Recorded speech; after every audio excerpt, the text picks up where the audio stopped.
this week's pre-foreclosure daily grind tip of the week. Chris the Drummer Bowles, Bob LaChance, how you guys doing? This week we're going to talk about short sale acceptance letters, and this is towards the end of your closing. Okay, a lot of, or almost every single short sale acceptance letter is written a little differently, and you will find once you get to that position that some of the title companies or attorneys may have challenges with how they are written. We're going to talk a little bit about one of them recently that we just got, and Chris had a challenge. Was it with a title company or was it with an agent or an attorney? Sorry, title agent. All right, let's go. Take it on. So basically, you know, I heard back from her. She requested to have the HOA dues listed on the approval as a separate item, as a separate line item. So itemized differently than it was. Right, because basically they were just lumped in with the additional or other closing costs on this approval. So I basically just explained to her, I said, you know, typically what a lender will do, I mean, in some cases, you know, and you guys will find this maybe with like Wells Fargo, which we have one from them, or Homecomings, some lenders will itemize every single item you have on your HUD. Others will basically, they'll itemize maybe a few things and then they'll lump everything else into kind of an other category. With the total sum of whatever the other closing costs are. And that's just the way some lenders do it. So right. The point is that you or us, we have to educate sometimes the title companies or the attorneys on exactly how they're written. Go on. Right, and so in this case, basically what I explained to her is I said, you know, some lenders, what they will do, and Chase is one of them, is they will itemize usually the closing costs that will not change regardless of how much time passes. And so, for example, commissions or buyers, you know, sellers concessions, you know, buyers closing cost credits, conveyance or transfer taxes, they're usually not going to, those things are usually not going to change. Because the purchase price doesn't change, and those are pretty much stagnant. So when you have an incoming purchase and sale agreement come in, the purchase price is going to change no matter, you know, even if it's 1 week, 2 weeks, 3 weeks, or 4 weeks, that's staying the same. And the only thing that is changing, which you're going to get to, right, you'll find that certain other things though do change, such as property taxes, maybe the amount owed for water or sewer, you know, and in this case, and with this deal, the HOA dues. You know, you'll find per diem, you know, add per diem to the mix, you know, over time. So whatever has a per diem attached to it, or interest or anything like that, yep. You know, those things will often change. So if you figure approval is generated, let's say at the beginning of, like we're May now, so the beginning of May, let's say the buyer doesn't close till mid-June, in that month and a half with certain closing costs such as, again, HOA, that number increases, you know, to real estate taxes get prorated upon a closing, so these numbers change. So the lender, and this is what I explained to the title agent, the lender's going to put a lump number on, you know, the approval. They'll put basically a certain sum on the approval. And it's our job, as we're submitting our HUDs, to pad numbers such as taxes so that we give plenty of room so that that lump number is big enough. See, but basically they'll...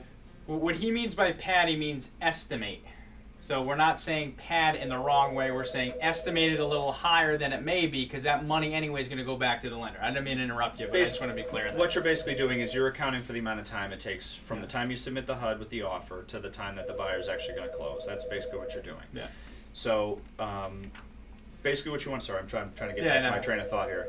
So basically what I explained to the title agent was I said that that's how the lender, and that's how I, you know, go through and set up my estimated HUD. So the lenders, the number that they're going to have on the approval letter is going to take into account whatever I put on the HUD, and so essentially, you know, and that's why they're not going to itemize it, because then they just have to go back if they put a specific number and the amount, the interest was added or the number increased, they'd have to go back and they'd have to change it again. So this way it kind of makes it, allows it to be flexible with time so that they don't have to do that. Or what they would do is they would require your seller or yourself, if you're the buyer, to come to table with that extra money, which right. wouldn't be cool. Or what they would do is resubmit your new HUD to their investor, or the investor who owns the money, okay, to get their approval. So that all of that would take time and or would cost you money. Right. Okay. Couple other things. Wells Fargo. These are the closing costs that are typically put on their short sale acceptance letters. cash at closing, if there's any, promissory note, if there's any, the net going to them, the approved seller closing costs include real estate commissions. On this one, we had a water lien, sewer lien, attorney fees, title insurance, recording fee, county tax, and county stamp. That was on this particular short sale acceptance letter. That was in Connecticut. The other one, which is what, Bank of America, okay, which we have about 1 billion of these here. Closing costs, total closing costs not to exceed a certain number. They put in there the maximum commissions paid, maximum allowable to a junior lien holder, maximum allowable for HOA liens, maximum allowable for repairs, on this one was 0, maximum allowable for termite inspections / repairs, kind of redundant. Proceeds from the sale, cash contribution, promissory note, there's none on this. But anyway, those are the ones that are on these two. Chris has the Chase, JP Morgan Chase. What do they have there? Did we go over that yet?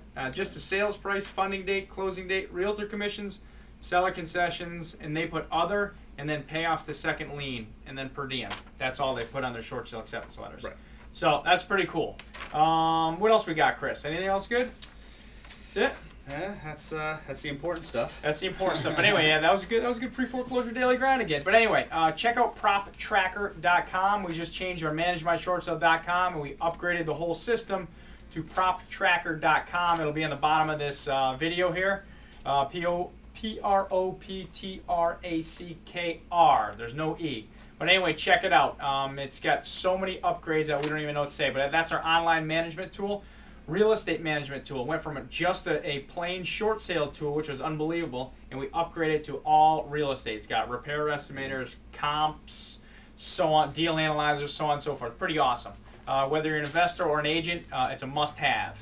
Anyway, Chris, the drummer Bowles, Bob LaChance, getting back to you with this week's pre-foreclosure tip of the week. Somebody wake me up. Somebody wake me up, yeah. Somebody please wake me up. Whatever happened to the butterfly?